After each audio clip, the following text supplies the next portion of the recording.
really start to put some math together here. That basically we had 6 episodes. When you budget and break it down, you get about 7 days to shoot each episode. Now, if you want to take a step back, each episode is about half of a feature film. So if I put 2 episodes together, you would think about this as we shot 3 back-to-back feature films with 14 days each film to shoot an entire feature.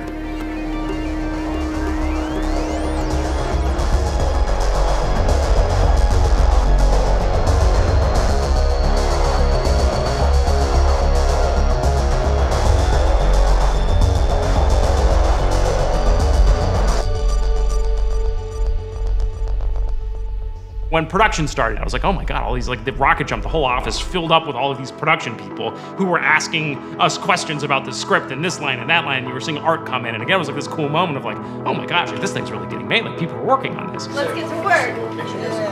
And background action. This was a step for RocketJump that this was probably the biggest crew that they had ever worked with, that this is the most coordination that I think anything had to been done. All right, guys, so attention here. Our first shot here is going to be a 2 shot. We can get our 2 down on the couch. And action.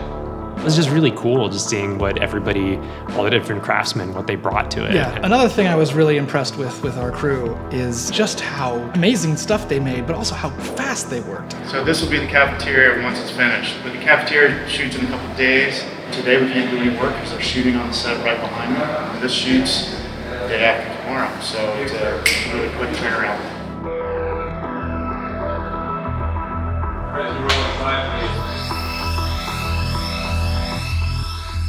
For Dimension 404, there was a whole new team of people, a lot of new faces. As well as some familiar ones. We realized, okay, look, it's just silly to assume we're gonna be able to direct all of this. I think on this project, we bring in some new directors. Your best bet is hire the best, most hungry, ambitious people you can find. Someone who understands the tone and has demonstrated that they can deliver that.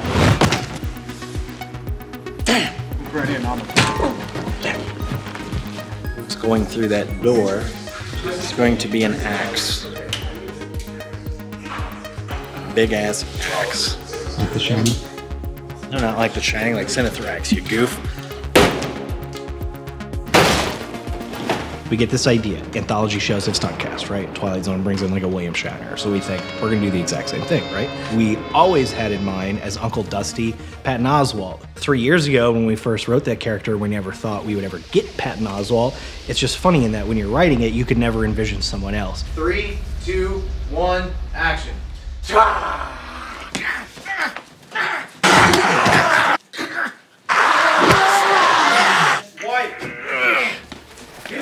All right. Danny, are you okay?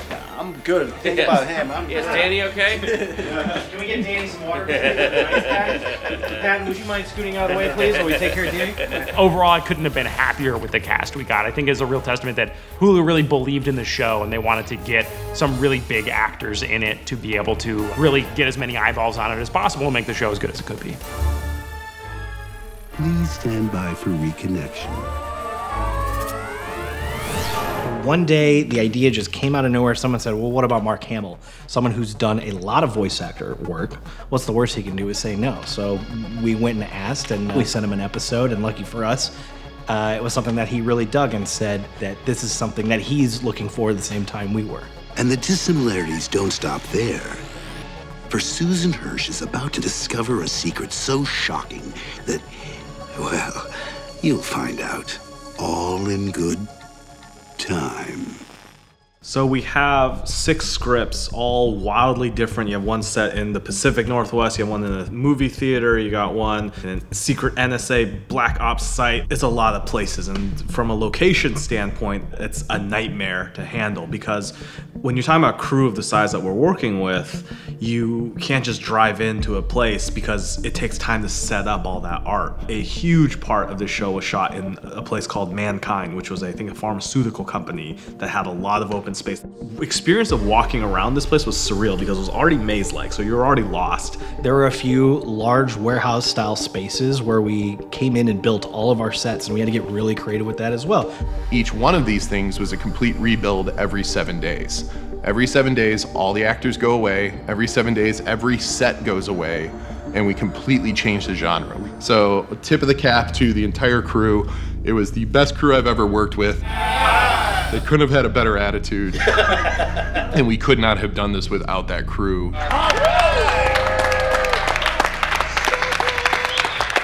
So you have these little breaks as you're getting to it, and like right now we're kind of cresting towards the summit, which is it's like the end is in sight, and that's kind of like a overwhelming feeling. It's tremendously exciting.